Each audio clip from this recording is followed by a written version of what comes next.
Ouais. Bonjour à tous. Je pense que vous avez vu avec Dr Schmid l'examen en urgence d'un patient vertigineux.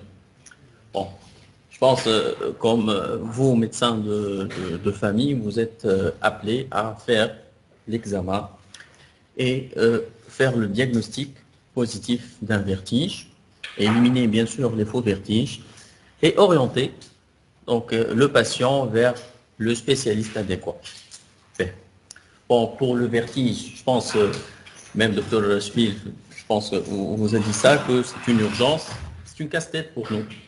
Donc, c'est une casse-tête pour tout le monde, parce que c'est une sensation qui est objective. On ne peut pas la mesurer facilement. Donc, le patient vient avec des sensations très désagréables et il est très gêné. Donc, tu dois faire l'examen, l'interrogatoire et orienter le patient et éliminer surtout les urgences et les urgences graves. Mais bon, je suis amené à faire un cours sur les vertiges périphériques. Donc, ça sous-entend qu'il y a des vertiges centrales. Donc nous, ORL, on est censé traiter seulement les vertiges périphériques, mais connaître les vertiges d'origine centrale et connaître les faux vertiges pour les orienter, donc pour les spécialistes ou les médecins qui peuvent traiter ça. Bon, je commence par une petite introduction. Vertige, en latin, c'est vertere, c'est tourner. Bon, en médecine de famille, ce sont des symptômes qui sont très fréquents, dans la consultation de tous les jours. En France, on dénombre 300 000 cas par semaine. Bon, la prévalence est estimée entre 20 et 30% chez les patients entre 18 et 64 ans et elle augmente avec l'âge. Bon, toujours dans les définitions, donc selon le dictionnaire Larousse, vertige, c'est une illusion de rotation ou de mouvement de corps et de repères extérieurs. Donc, c'est une sensation d'instabilité, que soit le patient va tourner autour de lui-même ou la pièce va tourner autour du patient. Bon, je dis bien que c'est une sensation purement subjective. Et pour cela, les patients utilisent plusieurs termes pour ce vertige. Donc, ils peuvent donc dire qu'il y a une sensation de tête vide, anxiété, mal de transport, vertige en hauteur, malaise, hypothémie, syncope, perte de sensibilité posturale. C'est pour cela il y a donc un grand problème de diagnostic positif et surtout d'éliminer les faux vertiges. Donc, pour les étiologies, on a dit qu'elles sont variées et il faut connaître l'étiologie et ceci par un examen clinique qui est fait par un interrogatoire minutieux, un examen physique, vestibulaire, otologique et neurologique. Et seulement par l'interrogatoire, on peut estimer, savoir ou connaître ou évoquer la plupart des étiologies des vertiges. Donc les étiologies sont dominées par les causes périphériques, donc 44%, dont 16% de vertige positionnel bénin, et les pathologies psychiatriques, dont 16%. Les causes les plus graves sont les causes surtout d'origine centrale, telles que les problèmes cérébrovasculaires, les tumeurs cérébrales, l'arythmie cardiaque, les vertiges sont plus rares.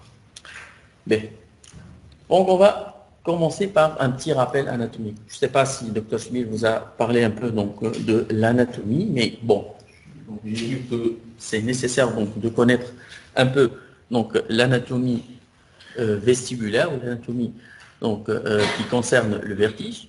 Et ceci, stylé. Ah, c'est pas bien.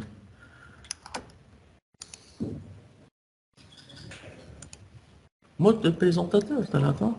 Mais donc, pour le vertige ou pour l'oreille interne, donc c'est l'organe qui est responsable de l'équilibre, et surtout dans sa partie postérieure. Et on parle de labyrinthe. Vous voyez donc l'oreille interne, ici donc la partie antérieure qui est la cochlée et la partie postérieure qui est le vestibule ou le labyrinthe postérieur et le labyrinthe antérieur. Donc on se concentre pour la matière de vertige sur le labyrinthe postérieur. Et ce labyrinthe postérieur, il est constitué essentiellement de deux parties. Une partie canaliculaire avec des canaux semi-circulaires. Donc, on a des canaux semi-circulaires verticaux, qui sont le supérieur et le postérieur, et un canal horizontal qui est le canal externe. Donc, c'est très important de connaître donc, ces constituants de vestibule sont des canaux où circulent donc, de l'endolymphe. Donc, c'est un liquide de constitution particulière donc, en matière d'ions potassiques et ions sodiques. Et donc la deuxième partie, c'est la partie, disons, en sac, donc, ou en poche, sont les parties donc utricules et saccules. Ce sont donc des organes autolytiques. On parle d'organes autolytiques parce qu'ils sont tapissés par une membrane autoconiale. Je ne vais pas entrer beaucoup dans les détails parce que ça sera très compliqué, peut-être. Donc, vous n'êtes pas censé connaître ça, mais je veux juste donc, fixer les idées. Donc, l'anatomie, c'est important de la connaître pour surtout quelques pathologies, en particulier les vertiges paroxystiques positionnels bénins. Donc, pour la partie donc, où les poches, le trucule s'acculent, donc c'est une membrane autoconiale. La membrane autoconiale est constituée donc, de matière gélatineuse où on peut trouver donc, des cristaux de calcium, de glyconate de calcium. Ces cristaux, on les appelle les autoconies. Ok, donc autoconies qui peuvent se détacher facilement et ils peuvent entrer dans ces canaux et donc générer ainsi le vertige paroxystique positionnel bénin. Donc j'ai juste voulu donc, vous parler de l'anatomie qui peut nous servir pour comprendre le vertige paroxystique positionnel bénin. Mais bon, il y a d'autres constituants, donc au niveau donc, du vestibule, donc en particulier le canal endolymphatique et le sac endolymphatique. Ce sac endolymphatique peut être, disons, peut-être incriminé dans la physiopathologie, donc d'autres pathologies vestibulaires, en particulier la maladie de Meniere. Bon, gardez-le et بعد نزيد نحكيو عليه. باهي. نحكيو شوية على الفيزيولوجie. Et physiologie. Donc finalement, le vertige, c'est quoi? Le vertige, on va avoir une sensation de déséquilibre. Une sensation donc, que l'équilibre interne, l'image quelle que soit la position de la tête. C'est ça l'objectif. Donc du système vestibulaire au col, l'objectif interne, c'est que l'image, quel que soit donc, le regard, quelle que soit la position de la tête, quelle que soit la position du corps, elle sera fixe. Ok? Donc normalement, lorsqu'on va tourner la tête, donc l'image va tourner, mais non, donc l'image ne tourne pas. Donc il y a un système des efférents et des afférents et des éléments, donc avec donc, un système donc, de voix qui peuvent, disons, donner cette fin, une image qui ne tourne pas lors des positions, de changement de position, que ce soit de la tête ou que ce soit position du corps. Bon. Je vais juste essayer donc de donner des flashs. Donc, c'est pas une physiologie ou une physiopathologie donc très détaillée, car on ne peut pas donc faire une physiologie ou physiopathologie très détaillée. Il y a des bouquins, je peux vous donner des bouquins et donc amusez-vous à lire. Donc peut-être vous aurez certainement le vertige. Ok, donc pour parler donc de ces efférents et des afférents, il y a des afférences. Donc surtout, donc, je dis bien que la fin, c'est une position qui est fixe, quelle que soit la position de la tête et du corps. Et pour cela, il y a des afférences vestibulaires, contralatérales. Donc vestibulaire, c'est-à-dire au niveau donc, du vestibule postérieur, donc des labyrinthes. Donc est-ce que la position de la tête elle est tournée donc d'un côté ou d'un autre? Donc c'est important donc de connaître ça. Donc des afférences proprioceptives. Proprioceptives, c'est en rapport avec les articulations et les muscles. Donc peut-être lorsque je marche, la position change. Lorsque je monte des escaliers, la position change. Donc, et cette position va être acheminée par des afférences vers le système central. Et ces afférences sont des afférences du système vestibulo-spinal. Donc, c'est donc, la proprioception. Aussi, donc, il y a des afférences corticale visuelle, donc la vision. Donc il peut avoir donc, des images donc, qui peuvent nous perturber sur le plan position. Donc, le mouche, le par. Donc il y a un problème bir, donc de vertige avec le mal de transport, donc avec les plongées, donc avec اللي مثلا ساعات برشا عباد عندهم mal de transport, surtout les bateaux, le train. Donc la position va changer. Donc tout ça doit être intégré au niveau central. Donc, juste mettre rapide, donc il y a un système des canaux ampulaires, un système donc autolytique, et ces systèmes ils auront donc des afférences, génies, mais le système proprioceptif, les muscles, les articulations, etc. Et donc essentiellement donc du système visuel de la rétine. Donc tout ça vont œuvrer pour donner une position, une image qui est fixe, quelle que soit la position. Ok. Ben, quelle physiopathologie? Mais physiopathologie, on a un labyrinthe, c'est simple. Il est connecté, le cerveau, l'œil ou les substances réticulées ou le système musculo-tendineux. Ben, tout ça, donc le labyrinthe, il y a une connexion qui sont complexes et entre tous ces constituants. Ben, s'il y a un problème donc, de dysfonction, donc une dysfonction du labyrinthe postérieur, je dis bien le labyrinthe postérieur, c'est le vestibule. Donc, pour le système, donc les voies vestibulo-corticales qui sont connectées au cerveau, il y aura la sensation de vertige. Pour l'œil et les voies vestibulo-oculaires, il y a une sensation ou la découverte du nystagmus. Et pour le système musculo-tendineux, il y aura donc des chutes et des déviations. Donc, il y aura ce déséquilibre.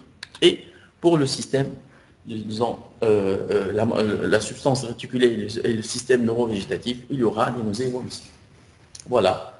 Donc, je vous donne le tableau clinique donc, de vertige. Quel que soit le type de vertige, on peut avoir donc une crise de vertige ou un vertige récurrent, quelle que soit la durée, quel que soit le type, quelle que soit, disons, l'intensité. Un nystagmus, donc le docteur Sibyl vous a parlé donc du nystagmus avec le sens, avec la durée, avec le degré, etc.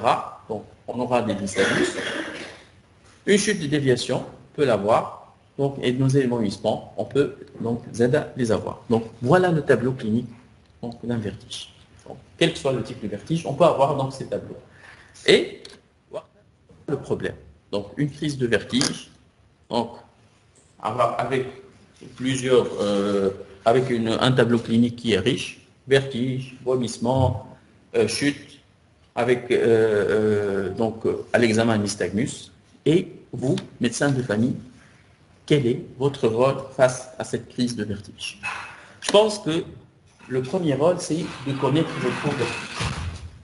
C'est votre rôle de connaître les faux vertiges et c'est votre rôle de les traiter. Parfois, si donc, la cause donc, peut être, disons, facilement traitable. Donc, les faux vertiges, je pense que c'est la première chose à aborder devant un patient qui vient pour vertige. Il faut éliminer les faux vertiges et faire le diagnostic positif du vrai vertige. Bien sûr, donc c'est vous, donc le médecin de famille, donc qui doit connaître est-ce que nous sommes face à un vrai vertige ou c'est plutôt un faux vertige. Et après donc avoir, disons, posé le diagnostic du vrai vertige, il faut connaître est-ce que c'est un vertige d'origine périphérique ou un vertige d'origine centrale. Pourquoi? Bon, je pense que il faut connaître donc c'est un vertige périphérique ou central, parce que le vertige d'origine centrale, parfois il y a donc des étiologies qu'il faut être très rapide sur le plan traitement, parce que ça sera une urgence thérapeutique. C'est une urgence diagnostique, mais c'est encore plus une urgence thérapeutique, parce que les minutes comptent dans certaines pathologies. Ok? Donc c'est très important. Donc j'ai voulu donc mettre cette plaque pour vous donner que le médecin de famille a un rôle très important dans le diagnostic et la prise en charge de vertige. Parce qu'on voit, donc, on a fait des urgences, j'y crois pas, quel que soit le patient vigile d'urgence, vertige, avis horaire. Non. C'est vous, donc, qui peuvent, disons, traiter beaucoup de patients et connaître tout ce domaine de vertige. Bien. Donc, on va commencer donc par le faux vertige ou vertige. Donc, c'est ça le problème. Donc, et donc face à tout praticien, est-ce que nous sommes face à un vertige vrai ou plutôt sans des faux vertiges? Et bon, pour les vertiges, le déséquilibre et le malaise, donc il y a une euh, similitude sur le plan même présentation clinique. Le patient, il peut venir donc parler donc surtout du vertige, déséquilibre, j'ai un problème de malaise et donc il y a plusieurs donc, zones d'intersection entre ces symptômes. Donc bien sûr, il y a à côté donc ces vertiges, donc et ces symptomatologies, déséquilibre, malaise, il y a la perte de connaissance. C'est plus facile de la connaître parce que le patient vient donc avec un patient qui a perdu même connaissance. Mais il faut être très méfiant parfois. Donc, il parle de vertige et la perte de connaissance peut ne pas être diagnostiquée. Et on commence par le vertige. C'est quoi le vrai vertige? Le vertige vestibulaire, c'est un trouble occasionné par un dysfonctionnement du système vestibulaire. C'est le système vestibulaire avec tous les effecteurs qu'on a dit donc, tout à l'heure. Donc, c'est un dysfonctionnement du système vestibulaire dont est essentiel de diagnostiquer est-ce que c'est périphérique ou central. Voilà le système vestibulaire. Donc, vous voyez que j'ai mis donc les labyrinthes postérieurs avec les canaux, avec les l'utricule sacule, les voies, donc le nerf vestibulaire et la partie centrale. Et voilà les noyaux vestibulaires, latéraux, etc. Donc, c'est très important donc, de diagnostiquer le vertige vestibulaire. Donc, c'est les effecteurs hédoma. Et lesquels les effecteurs hédoma, ce n'est pas un vertige vestibulaire. Le déséquilibre. Le déséquilibre, donc, c'est un faux vertige. Donc, le déséquilibre, c'est une perturbation donc, de l'équilibre postural, surtout en position debout ou à la marche, provoquant une sensation d'ébriété. Bon, il y a plusieurs types d'étiologies qui peuvent donner ça. On peut avoir donc une hypotension orthostatique, on peut avoir même des problèmes articulaires, soit une gonarthrose, que soit donc, une luxation donc, du cheville, etc. Donc, il y a plusieurs types, donc, mais ce n'est pas un problème au niveau donc, vestibulaire, c'est plutôt périphérique, c'est plutôt donc, que ce soit général ou périphérique, ce n'est pas vestibulaire. Donc, peut-être un dysfonctionnement au niveau des afférents, sensitifs, proprioceptifs, neuropathie périphérique, poly, muscles cervicaux, vestibulaires, visuels, cataractes. Donc, c'est les afférences qui vont faire donc, le défaut, ou l'intégration au niveau du système nerveux central, comme la maladie de Parkinson, ou au niveau cervelé, apraxie ou démence, ou au niveau des efférences. Donc, il y a des myopathies ou de l'appareil locomoteur. Donc, vous voyez qu'il y a donc un déséquilibre qui n'est pas, donc, dans l'origine, ce n'est pas donc, vestibulaire, c'est plutôt périphérique. C'est pour cela, donc, on parle donc d'un déséquilibre qu'il faut les chercher, il faut le traiter pour ne pas avoir cette sensation de déséquilibre. Le malaise. Le malaise, donc, il peut avoir donc, deux types de problèmes. C'est les pré-syncopes, c'est une sensation de perte de connaissance imminente, une impression d'évanouissement ou donc dû à une hypoperfusion cérébrale. Et surtout, on trouve, donc, pour cette pré-syncope, c'est surtout les problèmes cardiaques, donc de troubles de rythme, donc d'hypertension artérielle, donc d'insuffisance cardiaque, c'est donc tous les problèmes vasculaires, donc tous ces problèmes peuvent nous donner une hypoperfusion cérébrale transitoire qui peut être assimilée à une pré-syncope et ça va donner le malaise. Ou une sensation de tête vide. Sensation de tête vide peut être même assimilée à un tableau de vertige. Donc c'est une impression que la tête elle est lourde, une sensation imprécise de flottement qui traduit un problème psychologique tel que l'anxiété, l'hyperventilation, photophobie, ou phobie, la dépression, troubles somatotropes, un abus de substances comme l'alcool, drogue. Donc ça peut donner ce problème donc, de sensation tête vide ou un état de stress. Donc, vertige, faux vertige, donc c'est une bonne anamnèse et un bon examen clinique permet d'éliminer les faux vertiges et de déterminer l'origine de vertige dans 2/3 des cas. En présence d'arguments en faveur d'origine centrale ou en cas de doute étiologique, le patient devra être référé à un spécialiste pour une consultation urgente, ORL ou neurologie. Je pense que c'est une plaque très très importante. Donc vous, les médecins de famille, il faut être très très méthodique sur le plan anamnèse et il faut et on peut même faire donc le diagnostic dans plus que 2 tiers des cas donc de l'origine de vertige. Et en présence ou en cas de doute, il faut référer le patient vers un spécialiste pour éliminer les urgences, en particulier ORL et surtout neurologiques. نحكي شوية على الvertige périphérique. هذا هو la communication que je dois faire. Bon, vertige périphérique, c'est simple, c'est un dysfonctionnement donc, au niveau du nerf vestibulaire ou du labyrinthe postérieur. نحكيوش على les parties centrales. Nerf vestibulaire, labyrinthe postérieur, ça va donner, sur le plan de façon générale, un syndrome vestibulaire harmonieux. Je pense que le Dr Schmil vous a parlé des syndromes vestibulaires harmonieux, disharmonieux avec le nystagmus, donc qui est harmonieux, qui n'est pas harmonieux. Donc je ne vais pas entrer trop dans les détails de l'examen parce que vous avez vu. Une crise de vertige, donc il faut insister là-dessus sur la durée. Donc cette crise donc, peut durer quelques secondes, quelques minutes, des heures, va confiner le patient au lit. C'est très important de connaître cette étiologie et cette durée. Bien sûr, sur le plan tableau clinique, sur le plan clinique, on peut avoir un syndrome otologique et donc le syndrome otologique peut faire défaut. Donc le syndrome otologique, c'est quoi? On peut avoir des acouphènes, on peut avoir une hypoacousie, une plénitude auriculaire. Et ce syndrome, donc, lorsqu'il est présent, va nous orienter vers des étiologies. Lorsqu'il est absent, il va nous orienter vers d'autres étiologies. Donc, la présence ou l'absence du syndrome otologique va peser donc, de façon très importante sur le plan orientation étiologique. On peut avoir un contexte évocateur d'infection, de traumatisme, etc., ou sans contexte évocateur. Et pour cela, donc, je vais essayer donc, de parler un peu donc, des quelques étiologies et les étiologies les plus fréquentes du vertige périphérique. Donc, et on va essayer donc, de commencer, de faire donc, ce topo sous forme de cas clinique. Bon. C'est un patient âgé de 37 ans. Il m'a consulté, c'est lui. Hein. Donc, il est sportif, pas d'antécédents, crise vertigineuse, donc qui dure 3 minutes suite à un changement de position. Au signe fonctionnel, il n'y a pas de bipoacousie, il n'y a pas d'acouphène, il n'y a rien. Donc, juste cette crise, donc de 3 minutes.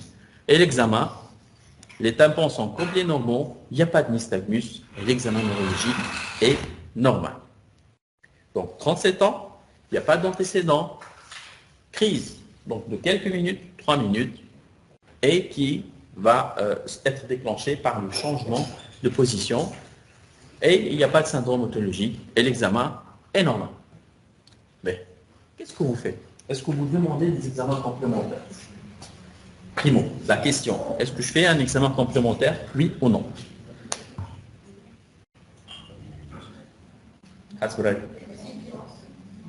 Allez, Patro Cristiano, Anschluss.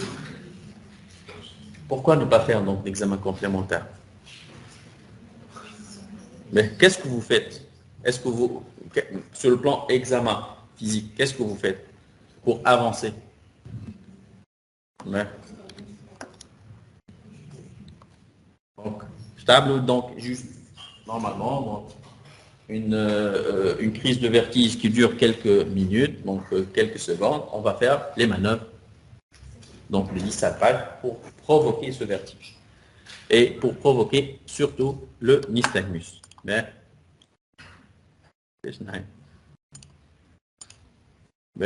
c'est quoi? هذه ساعة الدكتور شبيل أهراوح هو دكتور شبيل. دكتور شبيل donc عملها الحكاية هذه. شنو هي هذه؟ C'est la manœuvre de disalpage. Manœuvre de disalpage. Donc, juste gira le malade. Donc, tu vas donc faire tourner la tête à 30 minutes, 30 degrés, et tu vas donc faire, disons, la bascule en arrière et voir si le patient a un nystagmus. Mais, ça y est. Est-ce que vous voyez? Amenez le manœuvre. Et le nystagmus, vous voyez, nystagmus, il est rotationnel, torsionnel, et il bat donc du côté. Donc bien sûr, le nystagmus, le sens interne, c'est le sens de la secousse rapide. Donc bat donc de ce sens, donc il bat à gauche. Donc finalement, est-ce que j'ai le diagnostic?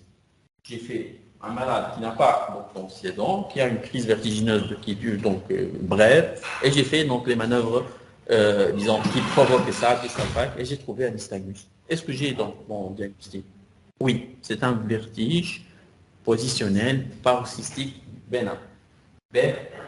Et donc vous voyez qu'il y a normalement donc le vertige paroxystique positionnel bénin, il est en rapport avec un problème de quoi?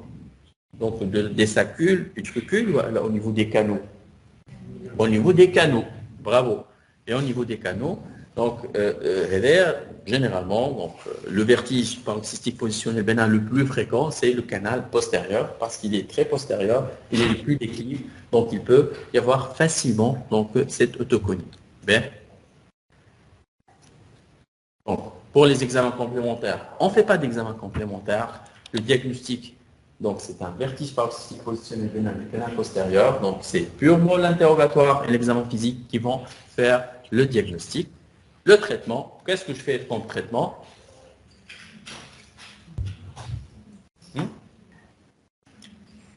Le traitement, c'est les manœuvres libératoires, donc des plaies et de selles. Donc, comme on a fait une manœuvre donc, qui va déclencher ce vertige, on va faire la manœuvre inverse, en quelque sorte, qui va, disons, faire, résoudre ou faire libérer ce vertige. B. Je vais aller physiopathe faire le vertige paroxystique positionnel bénin. Donc, ce sont les canaux, le canal supérieur, le canal postérieur et le canal latéral ou horizontal. Mais nous, ils sont connectés par des embouts aux utricules et saccules. Et les utricules et les saccules sont des organes autolytiques et ils vont être tapissés par une membrane autoconiale. Membrane autoconiale, le membrane autoconiale, il fallait cristaux, les autoconies. Donc, allez, ça y est, les cristaux, pour un problème de traumatisme, amène un petit traumatisme. Donc, facilement, il y a comme le cristal, donc il va être d'origine sénile, le patient, donc facilement, donc il peut se dégrader, donc même sur le plan épithélium, etc. Donc, le gluconate de calcium des lignes. Donc, comme l'ombre de la et surtout au niveau donc, du canal postérieur, le canal postérieur le canal postérieur. Le canal postérieur, elle va générer un mouvement, un courant endo-lymphatique à l'expression du stapojmana. Donc, quand tu un courant endo-lymphatique, le courant endo-lymphatique, qu'est-ce qu'il va faire? Il va donc faire transformer la position d'équilibre des radios vestibules internes. Donc, le vestibule, il va y avoir donc, de façon erronée, et il y a un changement donc, de position interne. On va bien, quand il y avait ça, ça va faire mais ça m'a rajouté le vestibule, il va dire l'image générale. Donc, qu'est-ce qu'il y aura? Il y aura un problème de courant endolymphatique.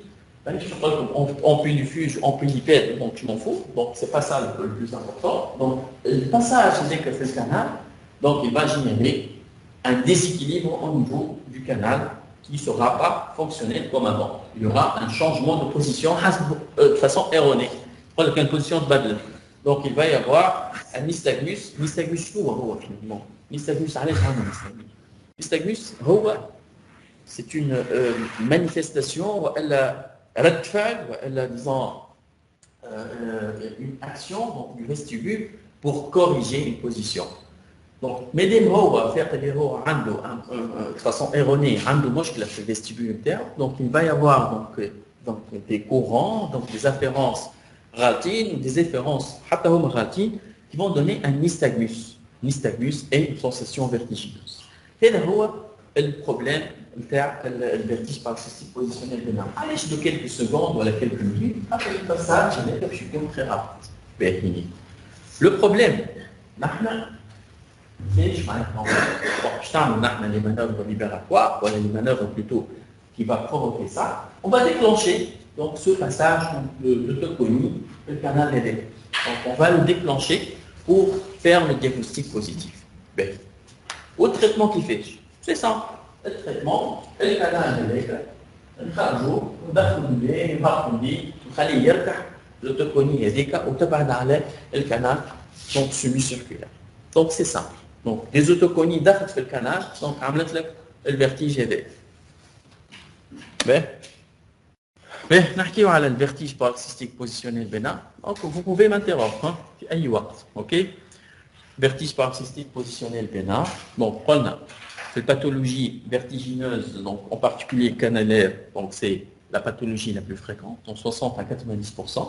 علاش خاطر الكانال هو il est le plus postérieur, le plus grand avec l'ampoule la plus grande, donc facilement donc les autoconies étaient pratiques.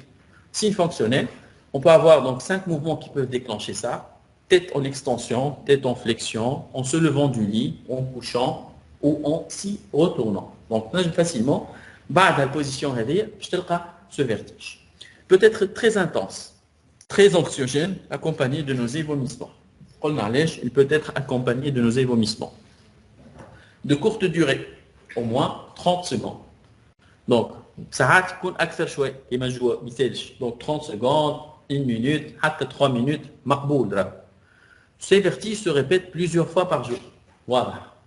Donc, على قد ما يتعدى الباساج نتاع l'autoconie على الcanal, donc on peut avoir donc la crise vertigineuse.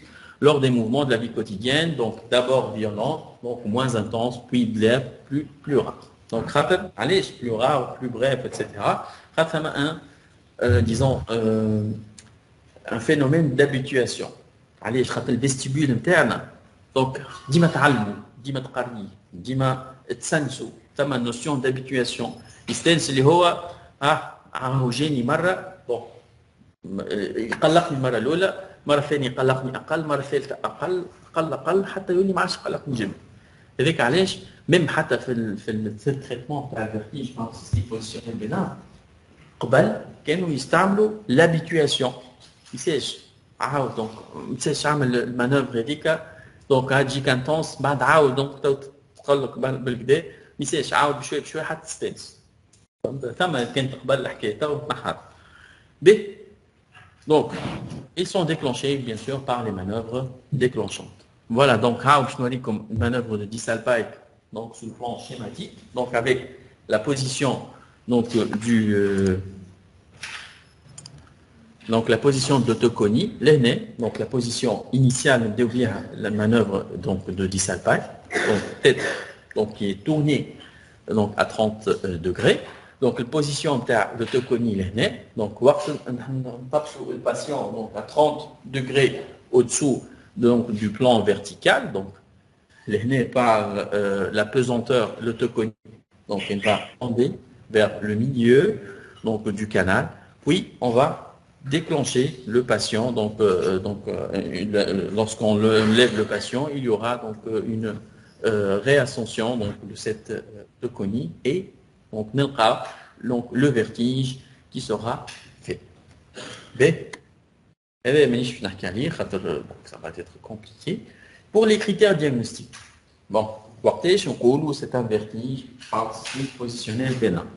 C'est une apparition simultanée d'une sensation de vertige rotatoire d'un nystagmus déclenché par des mouvements de la tête et du corps. Donc, c'est un problème de position. La position, le changement de position en particulier va déclencher ce vertige. Délai d'installation du vertige rotatoire et du nystagmus par rapport au moment donc, de la position déclenchante, donc 1 à 10 secondes. Donc, je termine la manœuvre. Donc, il y a une sensation de vertige et بعد donc latence de 10 à 1 à 10 secondes, il y aura donc ce nystagmus. Parfois, il y a quelques temps manœuvre où nystagmus يجي مؤخر برشا ثم une latence وقت تشوف اللي هو ينجم يكون من d'origine centrale. OK. هذه بعد تراو. Durée brève du vertige et du nystagmus après la mise en position déclenchante. Moins d'une minute. Voilà. Dima, c'est bref. Dima, position. Nystagmus, il est torsionnel, vertical supérieur. Vertical supérieur et torsionnel. Donc, et il est mis en position déclenchante. Donc, on a nystagmus torsionnel et vertige supérieur avec un caractère crescendo ou décrescendo. Crescendo qui est une manœuvre provocante ou décrescendo qui est. Donc, il est torsionnel. Cette barbe torsionnelle, le postérieur. Et il est vertical supérieur. Vertical supérieur, c'est très important. Donc, le vertical inférieur, le central. L'épuisement du vertige rotatoire et régression du nystagmus après répétition des manœuvres de provocation. C'est ça. Comme c'est le système, c'est le phénomène d'habituation. Et il n'y a aucune évidence de trouble vestibulo-spinal, acuité auditive normale et état neurologique sans particularité. L'autre examen, il est sans particularité. Donc, c'est un vertige bref qui est déclenché par les manœuvres libératoires et qui ne va pas durer donc, plus que 2-3 minutes.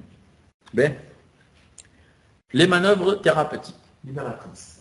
Les manœuvres libératrices, on a sément ou elle est épelée. واحد اسمه sément عمل manœuvre, واحد اسمه épelé عمل une autre manœuvre.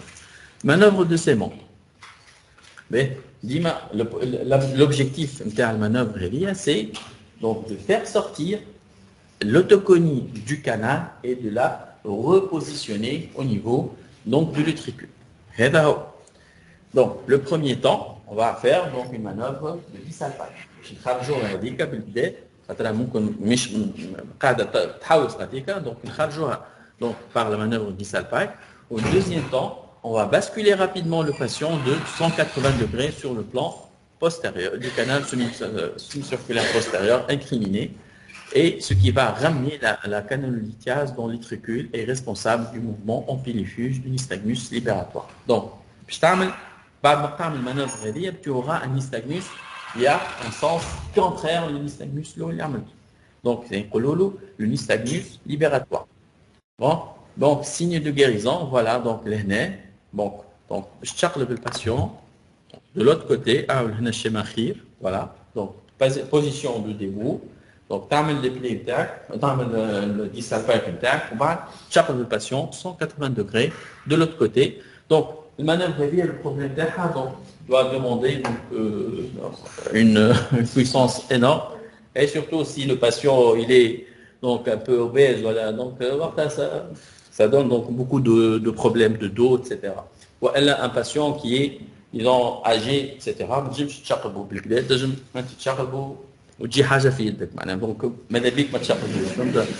Donc surtout on l'utilise pour les patients maigres et jeunes. Donc elle est très efficace. Donc vous voyez très bien l'autoconie. Donc une position couchée, au niveau du milieu.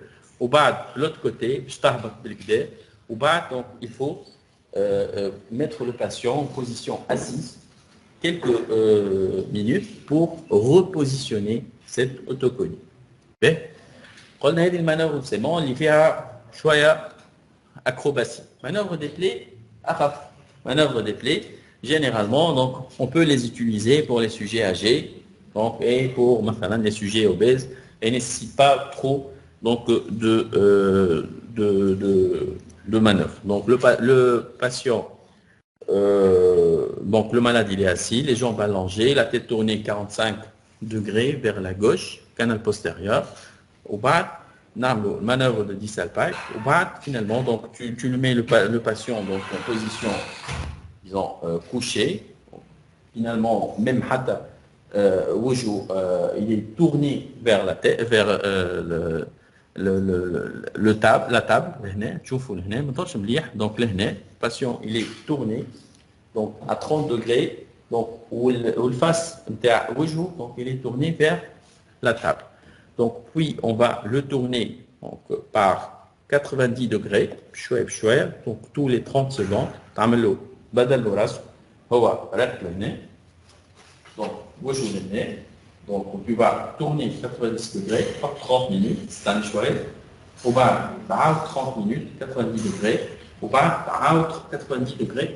Donc, c'est donc 270 degrés. Donc, et il y aura donc un repositionnement donc, de l'autoconie. Et bon, les manœuvres libératoires. On peut essayer donc des manœuvres libératoires ou des manœuvres de ça ne marche pas. Donc, on peut donc, refaire ça. Donc, ça peut donc, demander des manœuvres. Ok. Donc, manœuvre de sément, manœuvre des plaies. Manœuvre des plaies, c'est moins, disons, énergétique. Donc, ça ne demande pas trop d'efforts.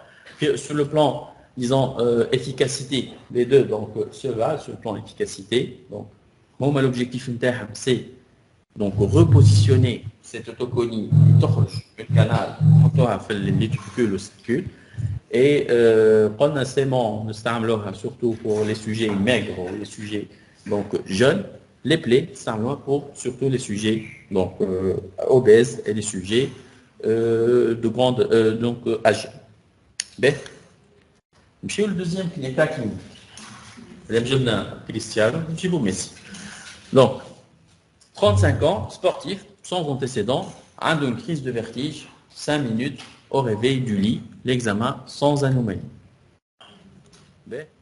Amenez-le à manœuvre libératoire, et plutôt manœuvre de dissalpage. Chouf.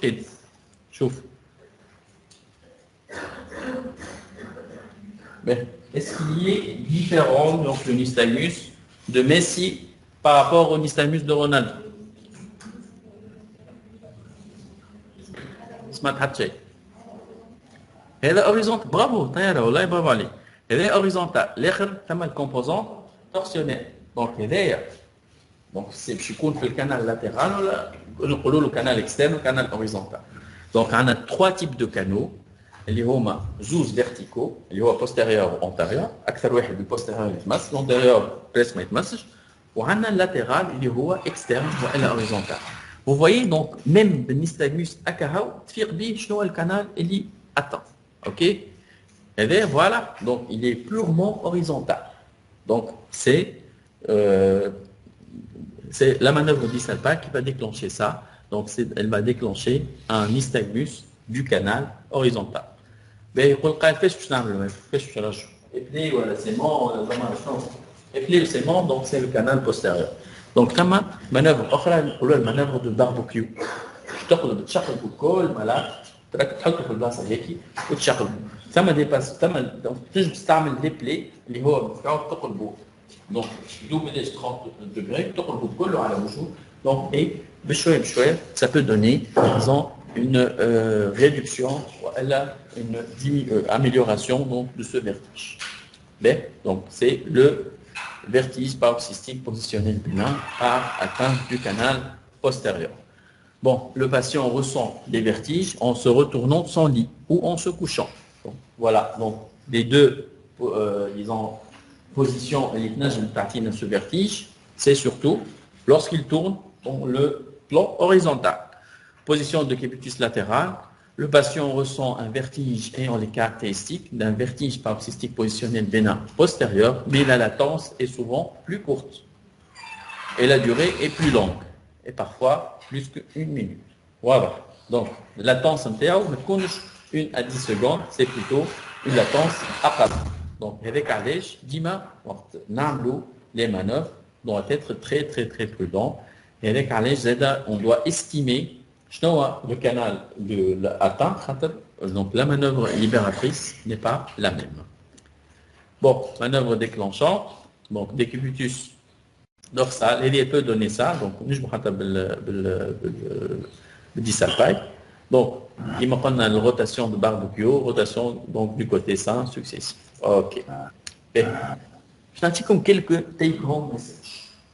le vertige paroxystique positionnel bénin, ce qu'il faut retenir, c'est une crise brève, quelques secondes à quelques minutes. Maximum 3 minutes. Donc, fait marquer de position, changement de position, est très important. C'est une notion qui doit être trouvée. Pas de syndrome autologique. Généralement, les patients ont un sur le plan autologique. Yes, mahadi, manouche des acrophènes, manouche. Diagnostic positif, il se fait par l'interrogatoire et l'examen et la recherche d'un nystagmus déclenché par les manœuvres. Bon, nystagmus et interrogatoire, c'est un vertige paroxystique positionnel bénin, pas de syndrome autologique, changement de position, durée brève. L'examen complémentaire, c'est pas la peine.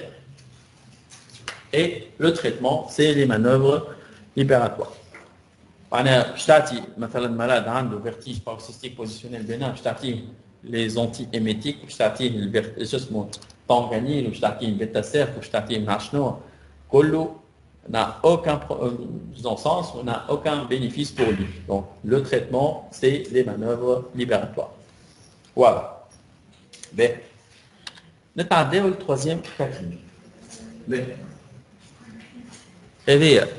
c'est une patiente âgée de 70 ans, politicienne, diabétique, puis belle diabétique, il y a crise vertigineuse paroxystique, ça avoisine les 20 minutes, une hypoacousie intermittente et bourdonnement d'oreille, parfois. L'examen percritique au cours de la crise trouve des épreuves segmentaires avec une latéralisation gauche.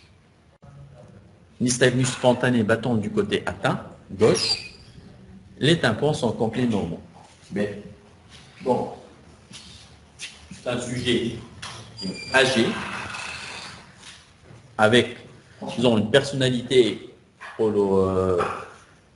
personnalité donc dominante, etc., avec beaucoup de stress, diabétique, et qui présente des crises vertigineuses qui ne sont pas courtes, qui avoisinent les 20 minutes, etc., associé à un syndrome autologique. L'hypoacousie, les bourdonnements d'oreille. Fait l'examen. Au cours de la crise, on trouve un déficit avec les épreuves segmentaires, un déficit gauche et un nystagmus gauche. Donc, c'est un syndrome vestibulaire harmonieux et tympan complet normal. Je le traitement, je le diagnostic. Ben, est-ce que vous vous demandez des examens complémentaires, Balkolchen? Allez. Chant? Oui. Et je dis, finalement. Les tableaux harmonieux, je suis d'accord. Donc, ça ne sera pas, disons, il ne faut pas s'affoler. Mais je Wallenberg, ça c'est vrai. Mais il faut la soulager. Un vertige. Un vertige, sensation très, très, très, très désagréable. Il faut la soulager. Et en la soulageant, il faut donner un traitement symptomatique et un traitement étiologique. OK? Donc, est-ce que je fais un examen complémentaire? Oui ou non? Impédance métrie. Impédance métrie à la recherche de quoi? C'est la mouche, impédance métrie, plutôt audiométrie. OK. Allah est l'audiométrie. l'audiométrie.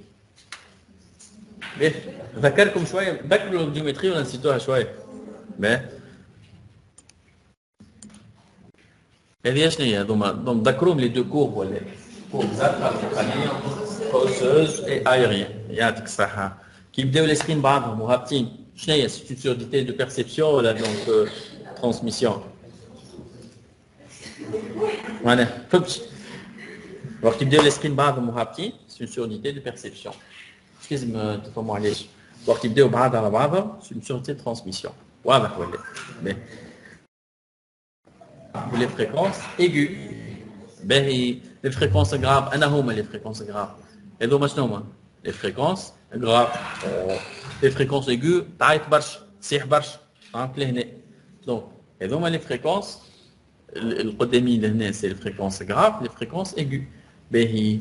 Donc, du côté droit, presque, c'est normal. Du côté gauche, madame, elle a une surdité de perception qui est prédominante sur les fréquences grave ولا ايه؟ ولا سبي هذا يذكرك بشنو هو هذا؟ نعطيكم لي زاستيوس تاع لي زواريل راهو نعطيك في الصنعه. دونك شنو هو هذاك؟ لاسبي نقولوا له اون كويير. شفت هذيك المغرفه هذه؟ فهمت؟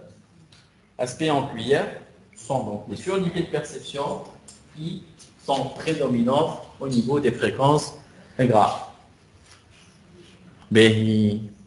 Donc surdité de perception, fréquence grave. تطلب شي حاجه اخرى زعما كومبليمونتير. يزيد c'est bon. C'est quoi le diagnostic؟ عباره تنزيدك انا حوايج اخرى. هذا يسالش انا باش تقول هذا شيء hyper spécialisé non ما يقلقش ما يسالش. Donc il faut connaître ça ما يقلقش. Donc تنجم تراه وتشوفه وينجم يجي قدامك au moins donc tu sais de quoi il s'agit. Un تقرا EPU c'est un enseignement post-universitaire donc tu peux donner حتى الليفل اللي يطلعوا شويه. Il y a pas de problème. Donc هذا c'est quoi؟ تسمعوا فيها هذه ولا هذا c'est شنو؟ هذه sont les épreuves caloriques. Bon هذه partie من ال VNG le vidéonystagmographe. Bon خلينا ندخل partie هذه برك c'est les épreuves caloriques. L'épreuve calorique c'est quoi finalement? Les épreuves caloriques sont des épreuves qui sont faites donc pour les patients pour déclencher disons un nystagmus. Donc qu'est-ce qu'on va déclencher ce nystagmus? On va le déclencher en comparant la réponse du vestibule et de l'oreille en particulier au chaud et froid. Après le changement réveillé, ça va déclencher un problème au niveau du sac, donc en particulier de l'endolymphe. Donc sur le plan composition, donc de l'ion, la température ambiante c'est 37, 7 degrés, 7 degrés. Je termine de façon alternée et tu vas compter les nystagmus. Donc شيء هذاك donc باش يخليك انت تفيق بالدي déficits. إذا كان bon c'est provoqué, c'est pas donc un déficit qui est visible. Donc tu vas essayer donc de tester le vestibule نتاعك في des conditions نتاع température طايحه برشا température طالعه برشا. Est-ce qu'il fonctionne normalement ou pas? Donc وقتها tu peux déclencher disons est-ce qu'il y a une on appelle la hypovalence ou la asymétrie ou la aréflexie. Donc c'est ça. Donc aréflexie entre quoi et quoi? Entre l'oreille droite et l'oreille gauche. Est-ce qu'il y a disons un déficit important, un déséquilibre important entre les deux vestibules? Finalement le vertige c'est quoi en particulier? Donc les deux vestibules نتاعك ليش يكون واحد يخدم correctement واحد ما يخدمش جمله. دونك هذا اللي يخدم جمله ولي كلك باسكولي الشيء هذه خاطر هذا يخدم برشا. فهمت؟ ويفيق اللي هذاك ما يخدمش. دونك باش تولي كلك باسكولي. هذاك علاش دونك الفازات هذوما دونك ميم هو معناها سون دونك دي فريكونس qui sont pas des fréquences normales. Ils sont donc de la vie courante, mais une petite fille, est-ce que le vestibule tac il fonctionne correctement ou pas? Fait le patient rêver, donc vous voyez très bien, juste chauffe le parti rêver. Donc normalement on a diagramme de Fraisse. Diagramme de Fraisse, papillon on même papillon de Fraisse. Je te le cas normalement l'hné khat, l'hné khat, à la قد باش تلقى donc كما نقولوا هذا التناظر المركزي ناس تذكروه نسيتوه ناس. Donc je te parle ils sont symétriques. On a كيما le vestibule limine كيما le vestibule lissa. لهنا بتلقى symétrique في الباثولوجي هذه. نقولوا là c'est un petit déficit gauche ou une hypovalence gauche. Donc sur le plan technique je les ai mais juste vous voyez qu'il y a un déficit لهنا. Donc le patient il est basculé à gauche. OK? Ça confirme ça. Bien. Donc l'épreuve l'audiométrie sur cette perception donc, qui est prédominante sur les fréquences est grave. Au fait l'épreuve calorique, il y a un déficit gauche. Ben, amenez l'examen complémentaire. Biologique, à la carte, iono-sanguin, glycémie à jeun. Rôle diabétique. Il fallait amener un problème, donc le bilan normal, échec. Et diagnostic, personnalité, stressée, ou diabétique, âgé, femme, ou un syndrome pathologique, quoi, cousin, parfois, vertige, crise de vertige très importante, 20 minutes, on a fait l'examen complémentaire, un déficit gauche, bien sûr pour l'examen physique, un nystagmus crânien harmonieux, un déficit gauche, ok, on a fait l'examen complémentaire sur des perceptions. Donc, on reste en cuillère, donc il va prédominer donc, sur les fréquences graves, avec, disons, un déficit Z un peu de atteinte nerveuse. Névrite vestibulaire. Ben, névrite vestibulaire, c'est pas ça le névrite vestibulaire. Je crois que c'est trop louche. Je crois que le cas clinique n'est pas donc c'est névrite vestibulaire, est-ce qu'il y a syndrome autologique? Oui ou non? ما فيهاش. névrite vestibulaire ما فيها شيء. بس عليه طاح ولا ما عادش عنده حاجة. Donc c'est pas ça. Maladie de Ménière. Maladie de Ménière, bravo. Bah, c'est correct. Donc, maladie de Ménière. Maladie de Ménière, je t'aime, finalement. Maladie de Ménière, donc, c'est une maladie, elle est donc, fiha, le syndrome autologique avec un syndrome autologique avec donc des crises, donc de vertige, un syndrome autologique, et les filles, en particulier l'hypoacousie, les acouphènes, plénitude auriculaire, c'est une maladie de Ménière. Bravo. Maladie de Ménière. Donc, là, on a les critères diagnostiques de maladie de Ménière. Donc, c'est une maladie. Donc, généralement, on a des critères, échelle Kemla. Donc, de la possible vers l'authentifié. L'authentifié avec, c'est une maladie de Ménière. Donc, sur cadavre, donc, confirmation histologique. Donc, certaines, avec 2 épisodes ou plus d'un vertige qui dure au moins 20 minutes, on a avec 2 épisodes, ou elle acte, surdité documentée par un audiogramme, en une occasion au moins, des acouphènes, sensations, plénitude auriculaire. Le malade a un seul épisode. Donc, le probable. Un épisode certain de vertige, le malade a surdité documentée sur un audiogramme, ou acouphènes, sensation, plénitude.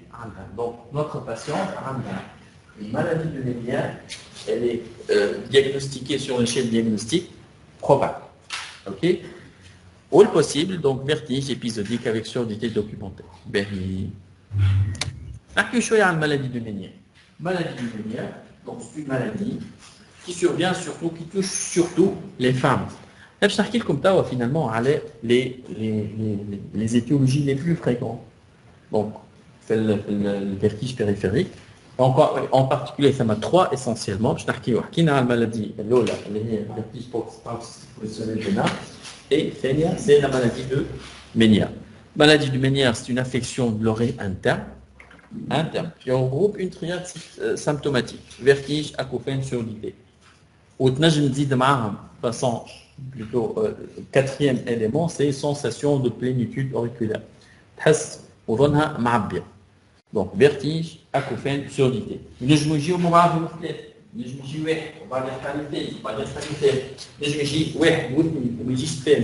Donc, c'est très important de connaître, de voir que le mode est paroxystique. C'est un mode évolutif paroxystique, capricieux et imprévisible. Donc, là, je me dis, la triade dit complète. Je me dis complète. Donc, avec un haut, donc, généralement, c'est une personnalité pathologique particulière. Patient stressé. Généralement, il est très très sollicité. Il y a maladie de Ménière. Il touche les femmes. Donc, c'est la trentaine, généralement.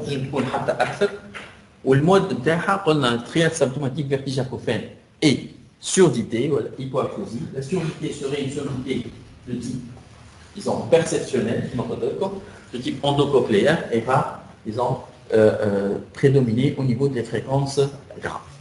Mode évolutif paroxystique capricieux imprévisible. Et le substratum anatomique, c'est l'hydrops du sac endolymphatique. Sinon, l'hydrops, c'est donc, prenons le vestibule et les filles plutôt du liquide endolymphatique. Au fait, le vestibule avec un sac, le sac endolymphatique. Le sac avec ça, il tape barche, et il y a une maladie de Ménière. C'est l'hydrops du sac endolymphatique. Je les aime tout trop accès les détails. Bon, l'origine de l'hydrops, bon, trois hypothèses essentiellement. Il y a un dysfonctionnement du sac endolymphatique. Ce sac endolymphatique, il va absorber, faire l'homéostasie entre le sac endolymphatique et le sang, avec une tabée, ça c'est une hyperpression. Deuxième sac avec, il est donc bousillé. Perturbation hormonale liée au stress, qui m'a rappelé comme la personnalité pathologique, c'est très important de connaître ça. Voilà le processus dysimmunitaire, problème auto-humain. Donc, hydrops du sac endolymphatique, maladie de Ménière. L'épidémiologie, 10% des vertiges sans contexte, étiologique patent, adulte, nous avons des cas bilatéraux dans 30% des cas. La clinique dépend de la phase de maladie. La phase de maladie. Maladie, généralement, elle va commencer par les vertiges ou vaches, et quoi aussi à على قد ما تقدم على قد ما يصير الفيليسمون تاع الساك endolymphatique ou l'endolymphe تاعك, donc la membrane endolymphatique, il va y avoir, disons, une diminution des vertiges et augmentation de survie. Voilà. Donc على قد ما نقدموا, donc c'est une maladie chronique. Donc une maladie n'est rien, donc traitement تاعها, ce sera un traitement de la crise, un traitement du fond. On ne peut pas guérir de la maladie de Ménière, on peut la stabiliser, on peut diminuer ses symptômes. Mais le mode évolutif derrière, donc pas arrêter l'évolution derrière. Donc, je crois triade symptomatique, essentiellement donc, en premier plan, les vertiges, les vertiges au poids et au vache. Ou à la fin de patient prend de l'âge, surtout dans les 10 ans en bas, il y aura une diminution des vertiges, les crises, donc chouette. Oui, même pas le vertige, mais donc la surdité va augmenter. Ok. L'examen paraclinique, donc on fait donc les examens paracliniques. Donc essentiellement, donc il faut documenter qui m'apprenne la surdité, audio, LPEA, donc le PER, etc. Le potentiel évoqué auditif, et le BNG qui peut donner un déficit. Évolution qui m'apprend comme donc du coup. L'évolution, donc le vertige, donc, devient de plus en plus diminué, même absent, au détriment d'une augmentation de la surdité. Mais le traitement, c'est un traitement essentiellement de la crise. Donc, elle dit que le malade il est très très gêné. Donc, traitement de la crise. Donc, il faut prescrire le repos. L'acétyl, le signe injectable, il est tanganil, donc ça le même soit injectable la même par voie orale.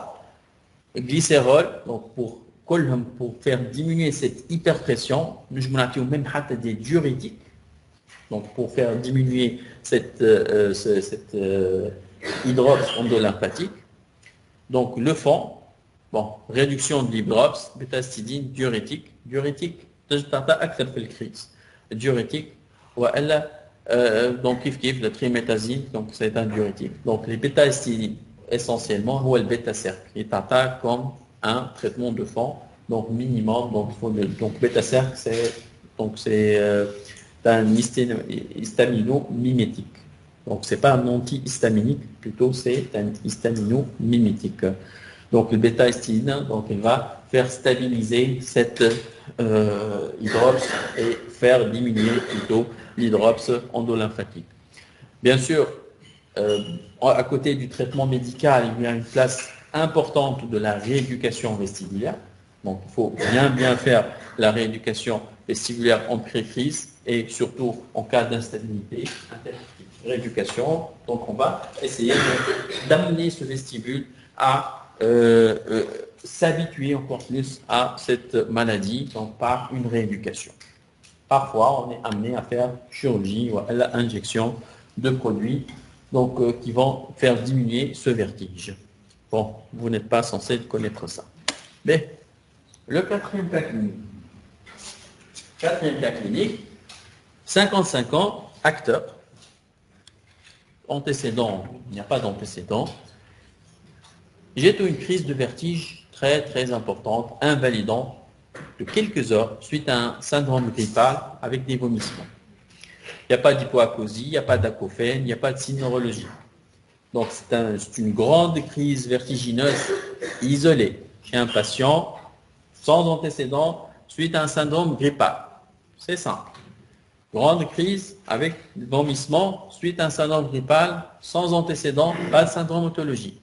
L'examen, bien sûr, il est très gêné, il est très difficile.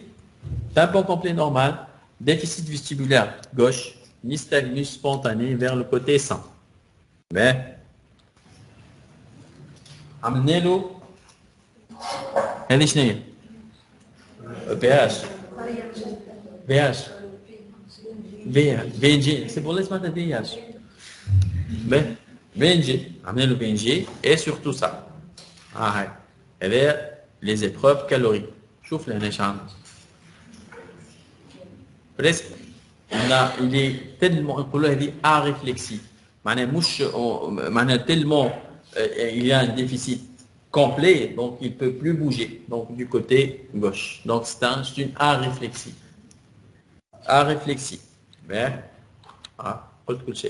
aréflexie gauche, un syndrome otologique qui n'est pas présent. L'examen épreuve calorique à réflexie, sans antécédent, il n'y a aucun problème. Notamment un syndrome otologique, une grande crise de vertige, syndrome grippal, c'est quoi? C'est une névrite vestibulaire, bravo. Donc névrite vestibulaire, on parle d'un déficit vestibulaire périphérique unilatéral brusque, il y a l'appellation JDID, idiopathique. Ça va donner un dysfonctionnement vestibulaire. Deuxième ou troisième cause de vertige périphérique, et manière elle touche surtout, elle peut toucher plutôt les jeunes, on choque fait les pathologies inflammatoires du nerf vestibulaire, ou elle, les sujets âgés plutôt les pathologies vasculaires, donc la vascularisation du nerf, l'atteinte du nerf. Donc l'atteinte peut être virale, réactivation ou primo-infection virale donc, du virus herpès simplex virus, ou une cause vasculaire, l'ischémie. Donc on parle du syndrome de Hemingway, donc ischémie, je laisse mettre le syndrome, ou la cause auto-immune. Ça va donner finalement la résultante, quelle que soit l'atteinte, c'est une désafférenciation nerveuse. Donc le nerf, il ne va pas cheminer de façon correcte ces informations au niveau central. واضح هيك علاش مادام النير ما يتعداش c'est un déficit brusque important ou vertige très important. واضح. Mais donc le nerf révèle on a deux types de nerfs. On a un contingent inférieur et un contingent supérieur في النير vestibulaire. Donc ما يهمش انتم باش تعرفوا تما تنجم تكون l'atteinte totale aussi bien du contingent supérieur ou inférieur وتنجم تكون واحد برك atteint supérieur ou l'inférieur. Donc, ce qui est plus, ce qui est moins rare plutôt, c'est le nerf vestibulaire supérieur, donc elle est acte. Tableau clinique, c'est simple. Installation brutale, surtout post-syndrome grippal, une grande crise vertigineuse. Donc, 31 heures, acte.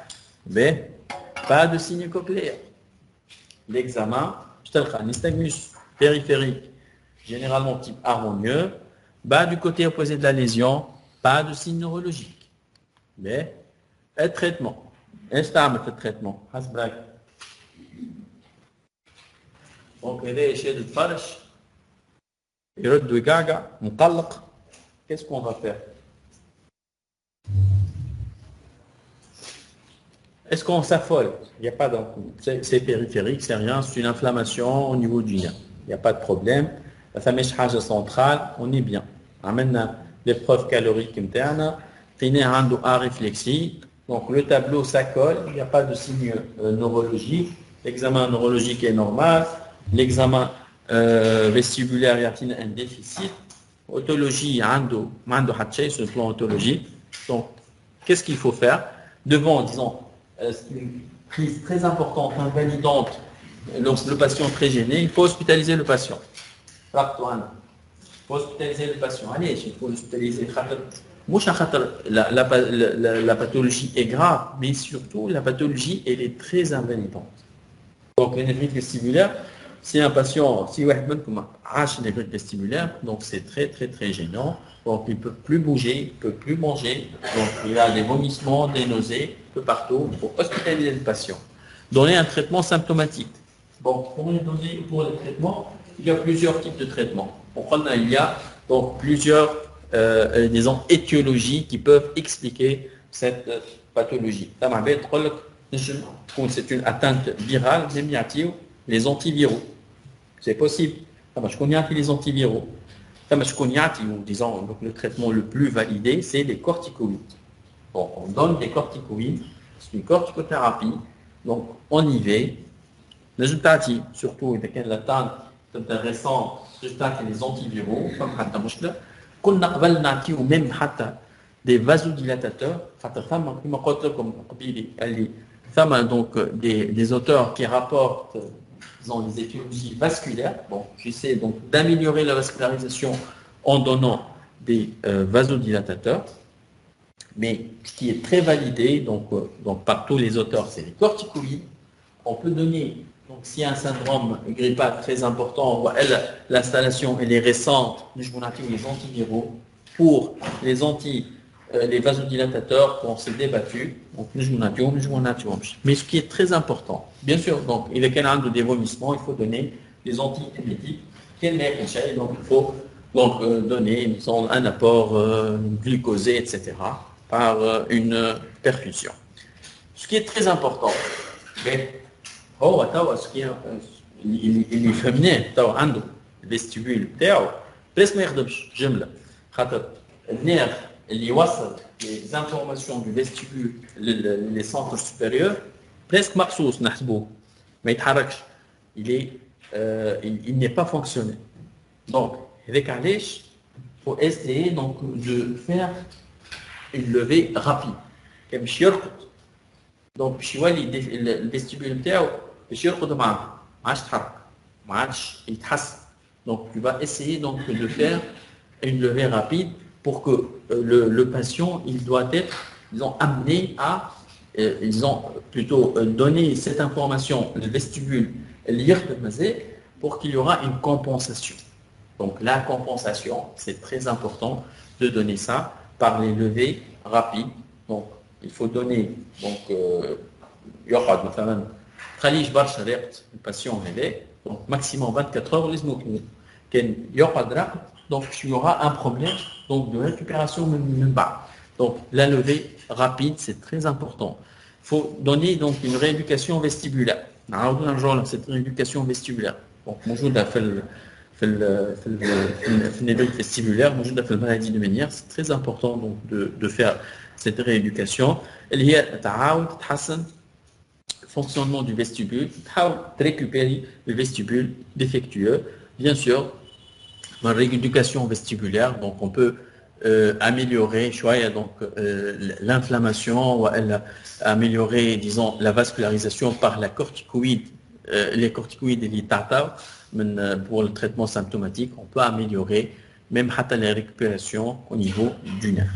Donc, la rééducation vestibulaire, le levé rapide, c'est très important de faire ça. Bien sûr, bon, ultérieurement, donc il faut explorer pour cette crise de vertige qui est très invalidante, mais même pas, de quoi il s'agit. Parfois, même le névrite vestibulaire, elle peut cacher, disons, au niveau du nerf, du moral, etc. Parfois, on est amené à faire des IRM pour les patients qui ne récupèrent pas. Ok? Mais, les autres causes, il y a un contexte. Donc, les causes, donc, il faut garder à l'esprit les trois causes de bas, les homos. Vertige paroxystique positionnel bénin, maladie de Menière, les vertiges vestibulaires. C'est vraiment très important. Ça m'a d'autres causes. Ça m'a d'autres causes. Il y a des causes qui sont donc, il n'y a pas de contexte. Ok. Donc, le reste arrive au milieu. Mais il y a un contexte. Donc, les causes infectieuses. Les causes infectieuses, marquées à les labyrinthites infectieuses. Donc, ça m'a, disons, une infection, ça m'a un cortège inflammatoire, ça m'a une fièvre. Donc, je t'ai une grande crise vertigineuse rotatoire, otagie, surdité unilatérale, signe de la fistule. Ben, signe de la fistule. شنو signe de la fistule? Signe de la fistule, باش تنزل انت على التراجوس بالكدا وتصير. تنزل donc 10 15 secondes وتصير. Qu'est-ce qu'il y aura? Donc, à la pression de ce tragus, elle va déclencher une pression au niveau du vestibule. Et s'il y aura donc une fistule, là, donc fistule périlymphatique, fistule au niveau du labyrinthe, il y aura un déclenchement d'un vertige très important. Ou le vertige très important, signe de la fistule, il va y avoir un nystagmus معه. Donc, qui est قرص تنزل هنا باش تلقى nystagmus ou vertige. Donc, tu auras une fistule périlymphatique ou, bon, qui est en rapport avec une labyrinthite infectieuse, s'il y a un courtage infectieux important, s'il y a une otalgie, une surdité, etc. Bon, le diagnostic d'une labyrinthite infectieuse, c'est un diagnostic qui est difficile donc de le donner. Donc, il faut faire une antibiothérapie donc en milieu hospitalier, TDM pour confirmer cette inflammation au niveau, donc cette prise de contraste au niveau donc, du labyrinthe et parfois faire des urgences, chirurgie en urgence sous antibiotiques s'il y a cette fistule. Ben, je veux bien dire que mouche a une labyrinthite infectieuse qui a signe de la fistule. Hein? Non. Mouche bicharti. Ok? L'autoscope, je suis actif l'autoscope. Je suis avec Schnow. Je suis avec l'autoscope. وري بيوري اكستند وشنو ار تنفع elle est labyrinthite infectieuse l'oreille interne trace donc il faut être vertige otalgie très importante infection douleur donc surdité كل ما بعرف شيء ما بعرف ما كانوش l'installation rapide ما بعرف surdité معناها toute l'oreille interne elle est atteinte donc la partie antérieure la partie postérieure vertige et surdité avec un syndrome infectieux. Donc, travail de labyrinthite infectieuse. Mais, comme les névrites zostériennes. Les névrites zostériennes, donc, c'est une atteinte nerveuse. Donc, là, je vous compte atteinte au niveau du nerf vestibulaire. Donc, tatine zone auriculaire, grande crise, douleur, bon, muscle, avec d'autres signes comme l'éruption, surdité, الباراليزي فاسيال. علاش ما عطيناهاش مع نبريد فيستيبولار؟ علاش؟ خاطر ثم ان كونتكست معين، نبريد فيستيبولار il n'y a pas de contexte. Nébrid zostérienne, ثم un contexte d'une deuxième, voilà, donc une infection après une primo-infection par le virus Zona herpes. Donc c'est la deuxième infection par ce virus, sciatique Zona, localisée au niveau donc surtout de la zone de Ramsey Hunt, la zone de la conque qui mène je t'ai donc une éruption vésiculeuse au niveau de la zone de la conque. Donc je t'ai une grande crise vertigineuse. Donc pour les zones zostériennes, pour les zones auriculaires, je ne m'attends le vertige. Mais donc il est associé essentiellement à une douleur. Nous avons une éruption. Donc, cette zone qui est très caractéristique, au Tnajem Telka, le paralysie faciale et surdité. Donc, paralysie faciale, surdité, éruption ou vertige, donc c'est une zone auriculaire, donc en particulier, qui atteint le nerf vestibulaire, névrite zostérienne. Par on a les vertiges post-traumatiques. Vertiges post-traumatiques, donc, il y a plusieurs types de traumatismes. On a les traumatismes post-opératoire. Pendant post-opératoire, tu as fait une chirurgie. Bien sûr, donc, nous avons une chirurgie donc, autologique, les vertiges post-opératoires et en particulier les chirurgies de l'autospongiose. D'accord, l'autospongiose, vous voyez? C'est quoi? L'autospongiose, c'est quoi? C'est une surdité de transmission du l'étrier, donc il est ankylosé l'oreille interne. L'étrier est un fou. L'étrier, l'osselet, l'osselet le plus interne donc au niveau de l'oreille moyenne, qui va transmettre l'onde sonore vers le vestibule, plutôt vers l'oreille interne, vers la fenêtre ovale, vers la cochlée. Il va bouger. Et le cochlée, c'est quoi? C'est une oreille interne. Donc parfois, comme des patients, اللي يبدا عندهم l'étrier هذاك ما عادش يتحرك. C'est donc une calcification. Donc هذو هما les foyers autospongieux تجي على الفenêtre ovale. ما عادش يتحرك جملة. وقت ما يتحركش, il ne va pas transmettre l'onde sonore. Lorsqu'il qu'il ne va pas transmettre l'onde sonore, il va y avoir une surdité de transmission de perception. Transmission, bravo. Donc une surdité de transmission. Et je n'ai à l'amaler, je suis terminé.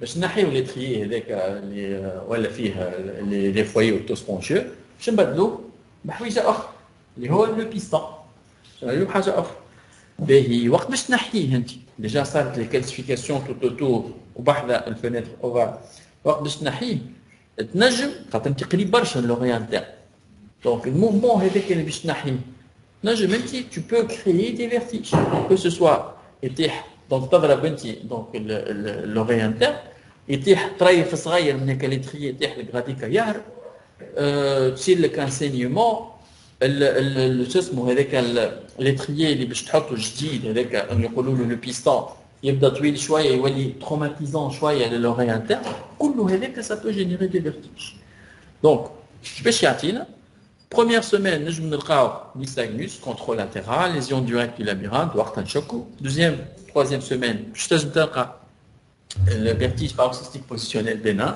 donc وقتها تشك في الليزيون دونك du macule tricule وتشك نجم تخرج هكا petit débris صغير دخل لك هرب هذيك au niveau de l'oreille interne donc des moyens bon fistule périlymphatique on s'en fout bon juste ce que je veux dire voilà je veux que vous reteniez qu'il y نجمو نلقاو par la chirurgie en particulier la chirurgie de l'autospongiose اللي فيها la stapédectomie elle peut déclencher des vertiges. معناه يجيك patient يقول لك عندي vertige تسأله في les antécédents شقيت شي على ودنك piston يقول لك ايه donc ça peut être donc une crise de vertige iatrogène. نجم tympanoplastie bon tympanoplastie ماهيش tympanoplastie donc c'est une chirurgie juste du tympan mais l'infection etc تنجم تعطينا une labyrinthite inflammatoire ولا infectieuse. Ou elle par autoneurochirurgie, donc on s'en fout, mange moins. Les autres types de traumatismes, donc un traumatisme iatrogène, on se parle de la chirurgie, un traumatisme direct, agent traumatique, aiguille, coton-tige, tral, bilgdé, on a l'oreille, donc les bouchons, كل شيء ده بالcoton-tige, دائما coton-tige دخلها مفتاح مسمار ما شنو اللي يجي دخل في ودنك بالكدا ودونك الفيستيبول قريب برشا donc juste انت بعد ما تعدي التامبون قداش بيناتهم 5 6 mm تدخل تامبون facilement tu auras des vertiges l'étrier luxation etc traitement chirurgie et corticothérapie bon نجمو نلقاو même حتى les traumatismes plus importants les fractures du rocher donc traumatisme accident de la voie publique traumatisme important تضرب الواحد على الروشي نتاعو وقت تضرب الروشي elle peut avoir une atteinte au niveau ostipulaire au niveau cochléaire, au niveau vestibulaire, voire il y a des vertiges. Syndrome vestibulo-périphérique de type descriptif, l'autoragie, l'autorée cérébrospinale, voilà l'auto-licorée. Auto-licorée, autoragie, vertige, donc tu cherches donc, un problème de fracture de rocher. Commotion labyrinthique, bon, labyrinthique, donc commotion juste, très haut chouette, donc tu as dit, fait le périphérique, vertige surdité, otoscopie normale, l'exploration vestibulaire, ça confirme, et ça va donner un problème médico-légal. Mais, je suis à le vertige et plongé. Les barotraumatismes. Donc, les barotraumatismes à la descente, donc, le plongé, c'est important de connaître surtout les plongeurs. Donc, il faut être très très méfiant lorsqu'on va donc aller par palier pour ne pas donner, voilà, pour ne pas avoir des sensations de douleur, hypoacousie et même des vertiges. Donc donc par palier pour faire l'habituation, pour faire des manœuvres, donc l'insan يتحسن. علاش خاطر وقت انت تهبط il y aura une pression عندنا des tympans تاعنا ماهمش très rigides facilement il peut y avoir donc une hyperpression au niveau donc des cavités de l'oreille moyenne et il peut y avoir donc des douleurs même des otites donc suite à des barotraumatismes et on peut déclencher des surdité, otalgie et des vertiges. Donc c'est une dépression relative au niveau de l'oreille moyenne. Donc il faut toujours ouvrir l'équipage un trompe de stage, par il y a un plongée, dit avec une manœuvre de Valsalva, les trompes de stage et améliore ainsi l'aération des caisses du tympan. Si la dépression n'est pas corrigée, il va y avoir un barotraumatisme. Donc, à l'aspect des patients, il y a les otites, les homes suite à des barotraumatismes. Donc, on peut avoir des otites barotraumatiques. Bon, il y a plusieurs types de stades. Bon, on peut avoir donc de la perforation, on peut avoir donc un hémotympan, même donc une fragilisation du tympan. Vous n'êtes pas censé connaître ça. Mais l'oreille interne, qui est très important, le vestibule, peut déclencher donc, le problème de vertige, de ne pas avoir des hémorragies, des ruptures membranaires par l'hyperpression jette par les courants d'eau. Donc, fistule périlymphatique. Fistule périlymphatique, on peut l'avoir pour plusieurs causes. Les tumeurs, le cholestéatome, les barotraumatismes, même post-traumatique, et fistule périlymphatique. Il faut chercher cette localisation. Donc, surtout, avec un traumatisme important, il y a des zones de faiblesse, des zones de fragilisation. Et surtout la fenêtre ronde, fenêtre ovale. Je vous parle des fistules évoquées. Fistule, fistule, le territoire endolymphatique, mais il va y avoir donc une perte. Et cette perte, elle est donc des phénomènes de vertige. Donc, il faut chercher donc localiser donc ces fistules et bien sûr, il faut essayer donc de les repérer. Ben, donc fistule périlymphatique, je vais comme scanner. Donc, voilà. Ben, donc, le fistule périlymphatique, ça a des signes indirects. Les pneumolabyrinthes radiologiques. Je le mot labyrinthe radiologique. Donc, au niveau du labyrinthe, je n'ai de l'air. De l'air, fistule, une solution de continuité. Arrête, je tout de l'air, mais de l'air, donc, le labyrinthe, elle est au niveau de la cochlée, ou elle est au niveau du canal semi-circulaire, ou elle est au niveau de l'utricule. Mais, le vertige ou le plongée, donc bon, d'autres choses, les vertiges alternobariques donc de l'Undergreen, donc mais qui sont suite à une asymétrie pressionnelle entre les deux vestibules. Le plus souvent à la montée, ce sont des vertiges qui durent quelques secondes à plusieurs minutes. Donc juste, il faut connaître lorsque le patient à la descente ou même à la montée, il peut avoir donc des vertiges et ils sont dus à une asymétrie pressionnelle entre les deux oreilles moyennes. Mais ce qui est très important de faire toujours cette manœuvre donc de Valsalva pour diminuer, disons, cette hyperpression et ventiler la caisse du tympan. Bon, les vertiges caloriques, qui m'apprennent les épreuves caloriques, c'est le même principe. Donc, ils sont dus à une asymétrie de stimulation calorique entre les deux oreilles, favorisée par les bouchons cérumen, les exostoses. Et ensuite, ils font parfois rupture donc tympanique secondaire à des barotraumatismes. Donc, le vertige dure quelques secondes à plusieurs minutes et accompagné d'un syndrome vestibulaire complètement régressif. Ben, synestose, donc j'ai juste facile comme je synestose. Synestose, c'est le mal de mer. Le mal plutôt de transport, synestose. Donc, mal de mer en surface, donc là, le bateau, donc ça peut déclencher donc les synestoses et le mal de mer.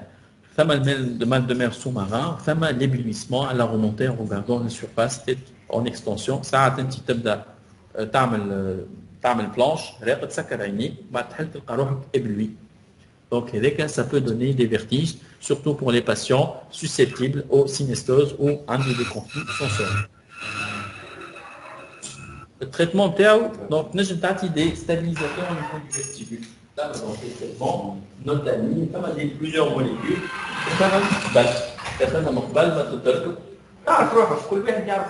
comme ça.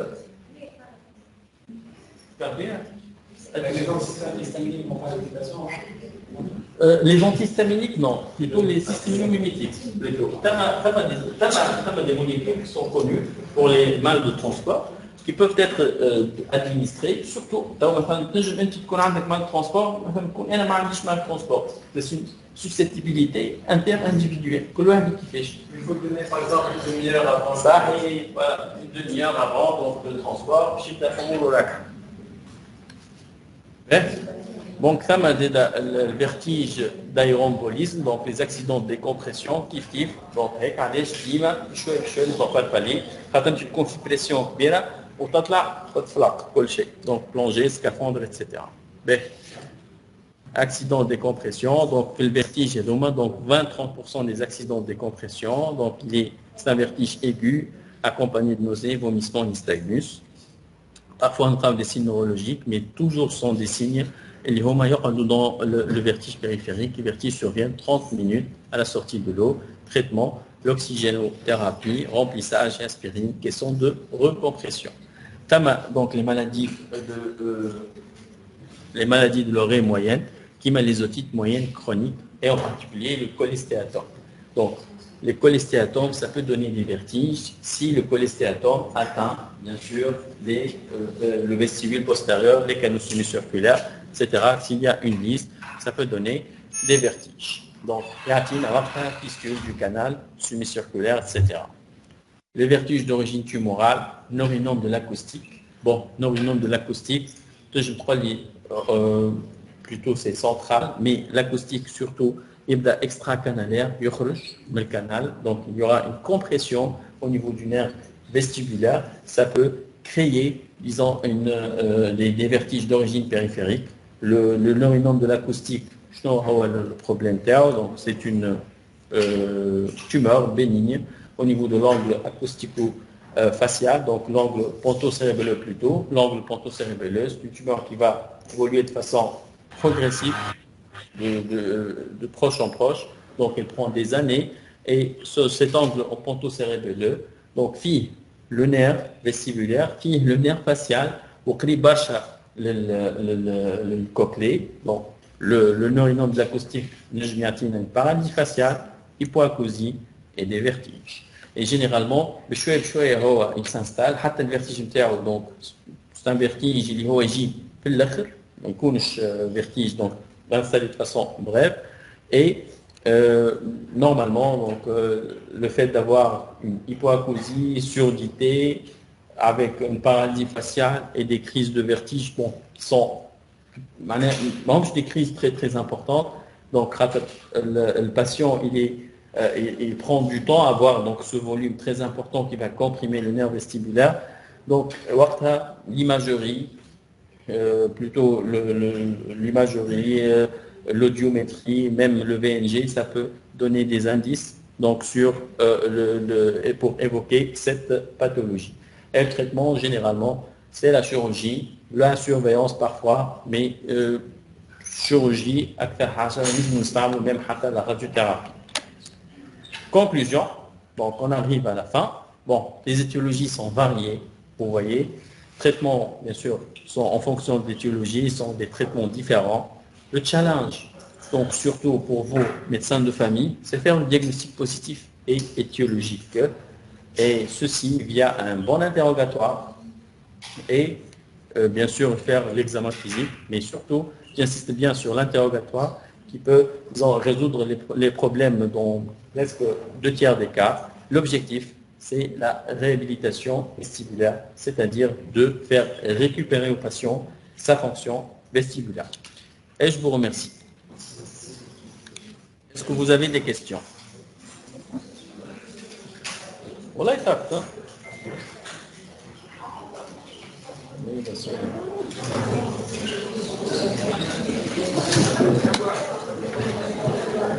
ما نعرفش في بالي باش ترجعوا بعد ساعة كيف اسمع بوز ديجيني على حسابكم راهو فاتين عطاونا شيء انا فهمت بوز ديجيني انا فهمت انا حساب يا با دو افطر